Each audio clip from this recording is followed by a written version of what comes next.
Hello friends, పాము అనేది రోజుకి ఎన్ని గంటలు నిద్రపోతుంది? మనం నవ్వినా లేదా ఏడ్చినా మనకు కన్నీళ్లు అనేవి ఎందుకు వస్తాయి? అలాగే మనిషి బ్రతకాలంటే ఊపిరి తీసుకోవడం చాలా ముఖ్యం. 1 మినిట్ అండ్ 1 డేలో మనిషి ఎన్నిసార్లు ఊపిరి తీసుకుంటాడు? ఇలాంటి ఇంట్రెస్టింగ్ ఫ్యాక్ట్స్ని ఈ వీడియోలో చూడబోతున్నాం. వీడియో చాలా ఇంట్రెస్టింగ్గా ఉంటుంది. సో దట్ వెంటనే వీడియోని లైక్ చేసి వీడియోని ఎండ్ వరకు చూడండి. నెంబర్ 1, పాముల గురించి చాలా ఆసక్తికరమైన విషయాలు ఉంటాయి. అందులో కొన్ని అబద్ధాలు, మరికొన్ని నిజాలు ఉంటాయి.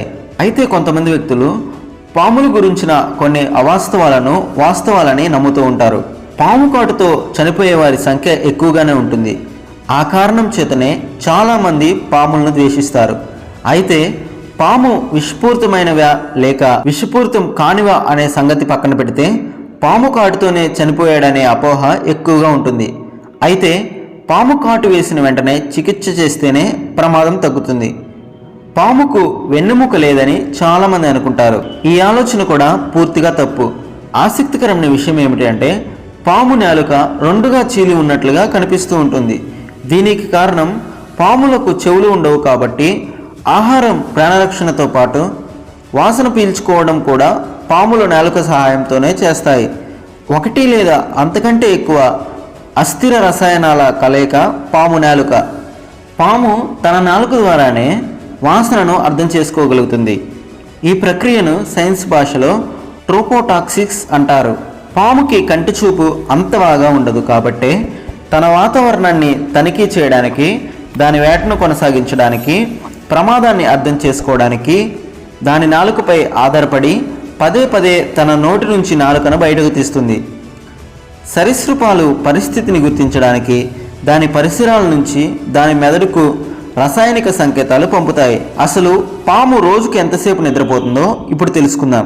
భారతదేశంలో దాదాపు 500 రకాల పాములు ఉన్నాయి. అయితే వాటిలో విషపూరితమైనవి 50 జాతులు మాత్రమే. అయితే వీటిలో కూడా 4 అత్యంత ప్రమాదకరమైన పాములు మాత్రమే ఉన్నాయి. మనుషులు కామన్గా రోజుకు 6 నుండి 8 గంటలు నిద్రపోతారు. అయితే పాములు మనుషుల కంటే 3 రెట్లు ఎక్కువగా నిద్రపోతాయి. అంటే ఇవి రోజులో దాదాపు 16 గంటల పాటు నిద్రపోతాయి. నెంబర్ 2, జీవితంలో ప్రతి ఒక్కరూ ఎప్పుడో ఒకప్పుడు ఏడుస్తూనే ఉంటారు. ఈ ఏడుపు ఏమిటి? మనం ఎందుకు ఏడుస్తాం? దీని వెనక ఉన్న సైంటిఫిక్ కారణం ఏంటో ఇప్పుడు మనం తెలుసుకుందాం. ఏడుపు యొక్క సంచలనం మెదడులో లాక్రిమల్ గ్రంథి నుంచి ఉద్భవించింది. ఈ గ్రంథి ప్రోటీన్, జిడ్డుగల ఉప్పు నీటిని ఉత్పత్తి చేస్తుంది. ఇవి కన్నీళ్ల రూపంలో కళ్ళ ద్వారా బయటకు వస్తాయి. ఈ ద్రవాన్నే కన్నీళ్లు అంటారు. మెదడులో సెరెబ్రమ్ అని పిలువబడే ఒక భాగం ఉంది. ఇక్కడ విచారం యొక్క భావనలు సృష్టించబడతాయి. ఆ అనుభూతిని వ్యక్తీకరించడమే ఏడుపు. విచారం లేదా నిరాశ కారణంగా శరీరంలో టాక్సిక్స్ లేదా హానికరమైన రసాయనాలు ఉత్పత్తి అవుతాయి. వాటిని వదిలించుకోవడానికి ఏడుపు అవసరం. ఆ హానికరమైన పదార్థాలు కన్నీళ్లతో బయటకు వస్తాయి. ఎండోక్రైన్ వ్యవస్థ ద్వారా సెరెబ్రమ్ నుండి హార్మోన్లు విడుదలవుతాయి. ఈ హార్మోన్లు దుఃఖం కారణంగా సేకరించిన హానికరమైన పదార్థాలను కళ్ళ చుట్టూ ఉన్న ప్రాంతానికి తీసుకువెళ్తాయి. అక్కడి నుంచి కన్నీళ్ల రూపంలో విష జ్వరాలు బయటకు వస్తాయి. ఇది నిజానికి భావోద్వేగాన్ని కలిగించే ఏడుపు. అయితే నొప్పి లేదా ఆనంద సమయంలో వచ్చే ఏడుపు కూడా ఇదే పద్ధతిని పాటిస్తుంది. అయితే ఇందులోనే రిఫ్లెక్స్ అని పిలువబడే మరొక రకమైన ఏడుపు కూడా ఉంది. అయితే ఈ ఏడుపును నిజమైన ఏడుపు అని పిలవలేం. అకస్మాత్తుగా నొప్పి వచ్చినప్పుడు లేదా ఉల్లిపాయను కోస్తున్నప్పుడు, దుమ్ము వంటి పదునైనవి ఏమైనా కళ్ళలోకి ప్రవేశించినప్పుడు ఈ రకమైన ఏడుపు వస్తుంది. ఒక రాపిడి కలిగించే వస్తువు కంటిలోనికి ప్రవేశించినప్పుడు అది కంటి కార్నియాలోని నాడీ వ్యవస్థకు సందేశాన్ని పంపుతుంది. బదులుగా మెదడు రక్షణ కోసం కనురెప్పలకు హార్మోన్లను కూడా పంపుతుంది. అవి కన్నీళ్ల రూపంలో కళ్ళలోకి వస్తాయి. అయితే ఇలా వచ్చిన కన్నీళ్లను నిజమైన ఏడుపుగా పిలవలేం. ఇది కన్ను దెబ్బతినకుండా ఉండడానికి మాత్రమే నీటిని బయటకు విడుదల చేస్తుంది. నెంబర్ 3, మనలో ప్రతి ఒక్కరూ రోజంతా ఊపిరి పీల్చుకుంటూ ఉంటారు. అది లేకుండా మనం మనుగడ సాగించలేం. ఇది సాధారణంగా మనకు తెలియకుండానే సహజంగా చేసే పని. మనం రోజుకు సుమారు 22,000 సార్లు ఊపిరి పీల్చుతూ వదులుతూ ఉంటాము. సగటున ప్రతి వ్యక్తి నిమిషానికి 12 నుండి 20 సార్లు శ్వాస తీసుకుంటాడు. అంటే ఒక వ్యక్తి ప్రతిరోజు 17,000 నుండి 30,000 శ్వాసలు తీసుకుంటున్నాడు. వ్యాయామం చేసేటప్పుడు లేదా నడుస్తున్నప్పుడు శ్వాస రేటు అనేది పెరుగుతుంది. అప్పుడు మనం ఎక్కువగా ఊపిరి పీల్చుకోవడం ప్రారంభిస్తాం మరియు మన శరీరంలో ఎక్కువ ఆక్సిజన్ తీసుకోవడం జరుగుతుంది.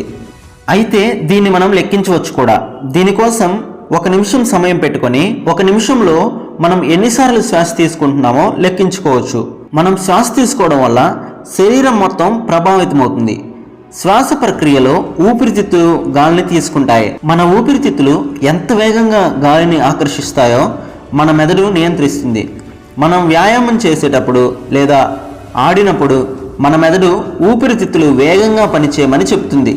మనం నిద్రపోతున్నప్పుడు విశ్రాంతి తీసుకుంటున్నప్పుడు మన ఊపిరితిత్తులు మందగిస్తాయి. మన ఊపిరితిత్తులకు గనక ఏదైనా జరిగితే అవి శరీరంపై తీవ్ర ప్రభావాన్ని చూపుతాయి.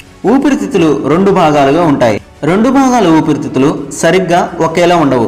శరీరంలో ఎడమవైపు ఉన్న ఊపిరితిత్తు కుడివైపు దానికంటే కొంచెం చిన్నగా ఉంటుంది. అయితే వయస్సును బట్టి కూడా శ్వాస యొక్క పరిస్థితులు మరియు దాని రేటు మారుతూ ఉంటుంది. 1 సంవత్సరం వరకు ఉన్న శిశువు నిమిషానికి 30 నుండి 60 సార్లు శ్వాసను తీసుకుంటాడు.